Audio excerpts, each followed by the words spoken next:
Suhayla and Farooq, and they were married romantically. They loved each other very much. It was in the time of I think Abdulaziz's caliphate, the fifth righteous caliph, when there were no more poor Muslims. Everyone was wealthy. Not Muslims, sorry, nobody was poor. There were no poor people, because Islamic economics, finance and system really did work.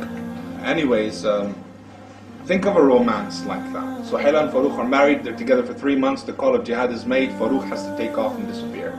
He leaves her a little bit of money, about 3,000 dirhams, and says to her, make do with this for 3 months, I'll be back in 3 months.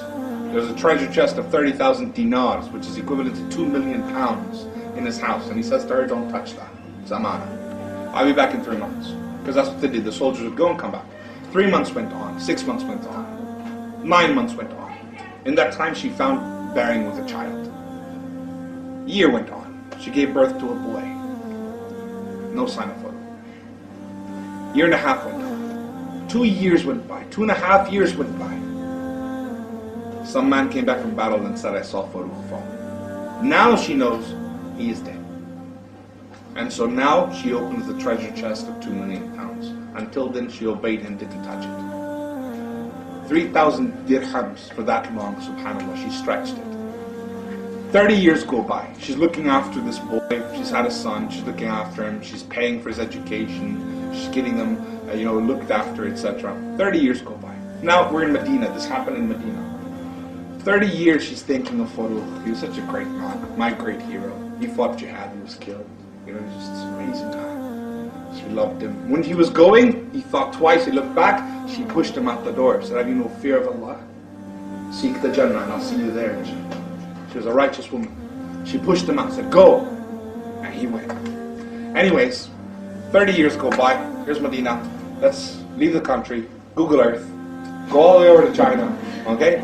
We're on the outskirts of the Muslim lands. We're in China, on the borders. Back down onto the earth. Nighttime, fire camp. Army soldiers defending the borders of the Muslims. And amongst them is a man sitting on the bridge. And he is doing what's called ribat, protecting the soldiers while they sleep. And he's having a lookout. Looking up at the stars, the sky, he's feeling a bit romantic, and he's feeling a bit of love with Allah, and he's thinking, all of a sudden he remembers he has this wife he was married to. I wonder how she's doing. What happened? Did she marry on? Did she die? Did she move on? Is she there? Thought starts going mad. 30 years of this jihad for the sake of Allah, and he marched on and he was never killed in battle. For anyone who thinks battle will take your life, 30 years this guy's still alive. It's Farooq, out on the outskirts of China.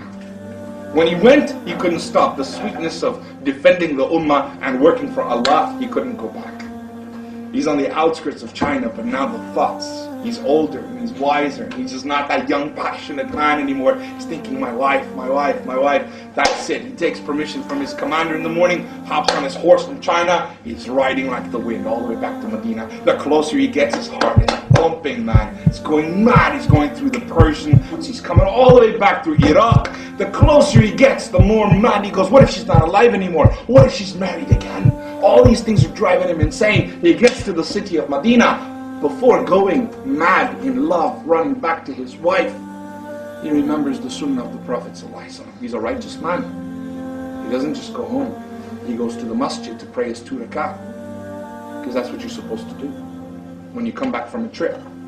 He went to the Masjid Nabi, prayed 2 rak'ah, saw it was time for Asr, thought what's the point going home, I'll wait, pray Asr, then go home. While he's waiting, he notices the scholars of Medina. Keep in mind, this is the time of Abdulaziz, subhanAllah, the ulama, the knowledge, Allahu Akbar, the tafsir, the stories. And they're sitting in different patches, and people in white gathered around them. The scholars looking beautiful, mashallah. One of them shined out of all of them, Sheikh Abdul Rahman. He was one of the best knowledgeable people you can imagine.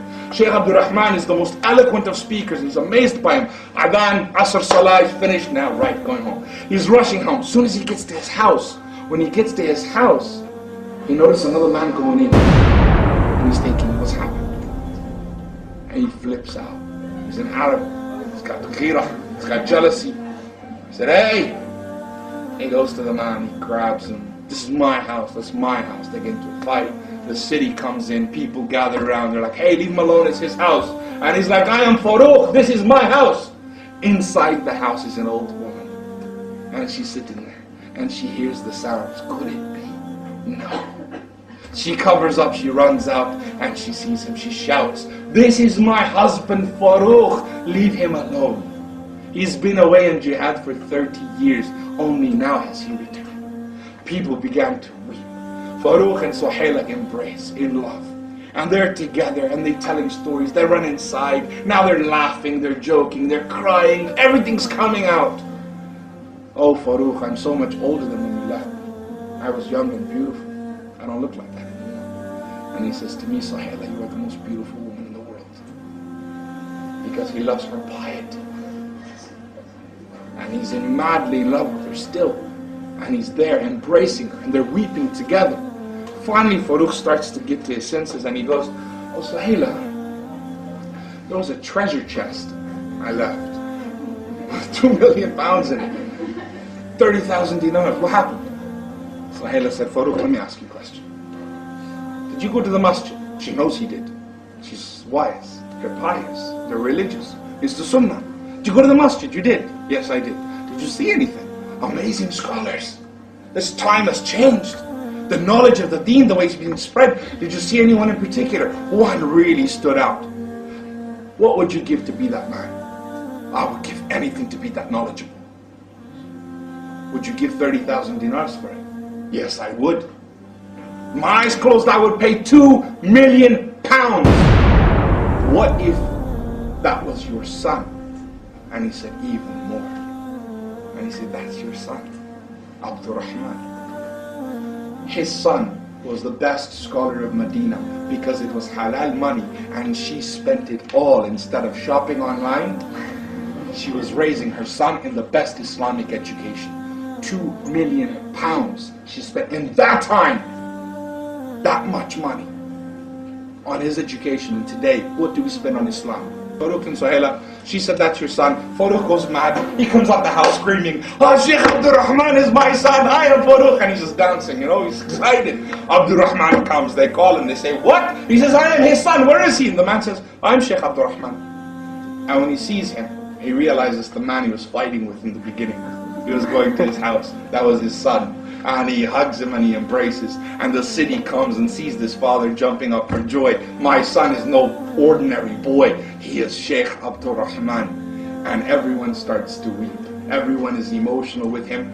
And one of the people that wept, that came to stop the arguing in the first place, was the great Imam Malik from the Maliki Madhab.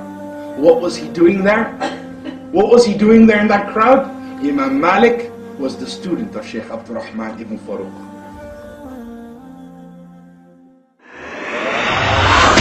ومن آياته أن خلق لكم من أنفسكم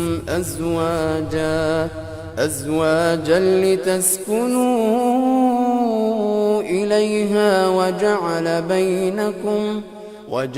بينكم مودة ورحمة إن في ذلك لآيات لقوم يتفكرون.